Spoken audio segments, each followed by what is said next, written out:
आहे स्नेहल पारवणकर. मी आहे वर्ग शिक्षिका. नमस्कार, मी आहे दुर्वा कुराडे. मी आहे निवेद. नमस्कार, मी आहे परिणिती गोडेकर.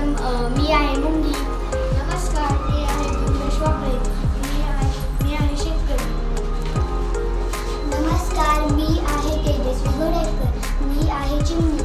नमस्कार, मी आहे वेदिका बागले. मी आहे शंकर. नमस्कार, मी कस्तुरी डोके. मी आहे कोकिळा. नमस्ते, मी आहे आयुष डोके. मी आहे कावळा. मी आहे अनिल घुमटकर. मी आहे मधमाशी. एक होता शेतकरी, तो शेतात खूप कष्ट करायचा. शेताभोवती त्याने झाडे लावली होती. त्या झाडांवर मधमाशी, कोकिळा, खारुताई, चिमणी व कावळा राहत होते. त्या झाडाभोवती मुर्ग्याही राहत होत्या. त्या सर्वांची खूप मैत्री होती. एके दिवशी एक मुंगी बाहेर फिरायला गेली. फिरता फिरता ती शेतात पोहोचली.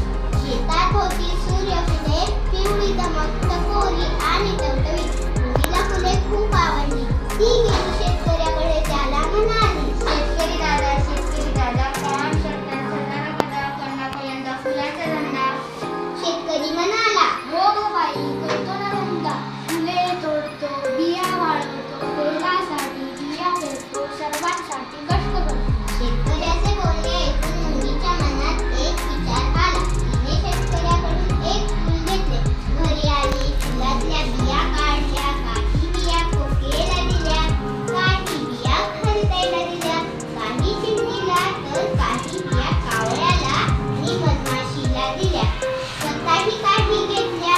त्यातल्या काही बिया खाल्ल्या आणि पुढच्या वर्षी खाण्यासाठी काही बिया जपून ठेवल्या. कोकिळेच्या कपाळावर आल्या आठ्या. तिने ठेवल्या कावळ्याच्या घरच्या बिया.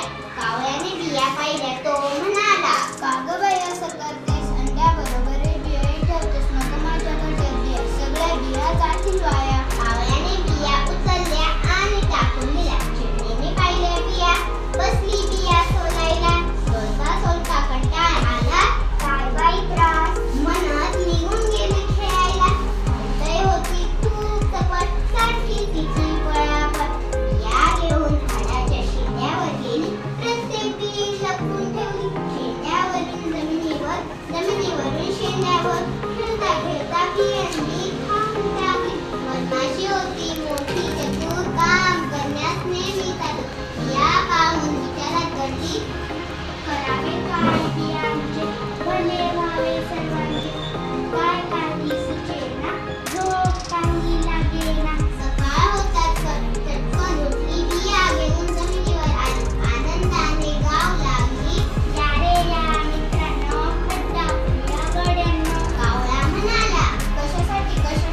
मधमाशी म्हणाली, बियांचं करण्यासाठी. यावर कोकिळा म्हणाली, मला नाही रे, कामाचं मला कधी बसायचं नाही.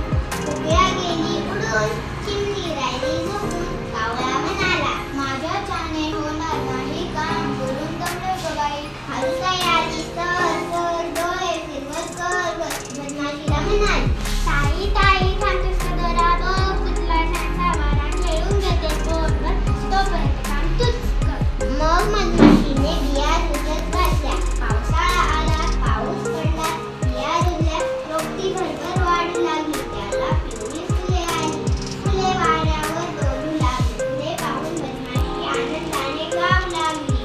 रुजत घातल्या बियाच्या, त्याला आली फुले. कामाची धडारे कास तरच मिळेल पोटाला.